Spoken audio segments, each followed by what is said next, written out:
মেয়েটা যে এত দারুণ আগে তেমন মনে হয়নি। পাড়ায় থাকে, মাঝে মধ্যে আসতে যেতে দেখা হতো, দুটো একটা টুকিটাকি কথাবার্তা। শ্যামলা রঙের, বলা চলে কালো কুৎসিত, দেখতে শুনতে এমন কিছু আহামরি না।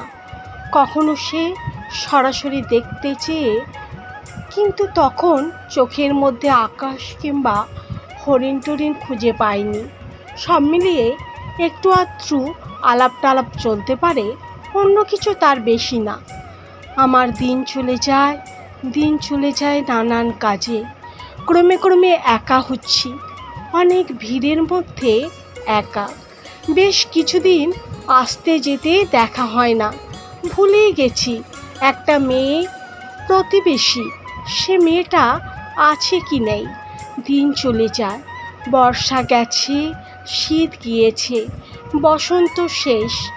বিকেলবেলা ঝিলের ধারে আঙুন রঙা কৃষ্ণচূড়া, এত আগুন, হঠাৎ ভীষণ ভালো লাগছে। বুকের মধ্যে একটু একটু রবি ঠাকুর নড়ে উঠেছে। আমাদের এই গ্রামের নামটি খঞ্চনা, আমাদের এই নদীর নামটি অঞ্জনা।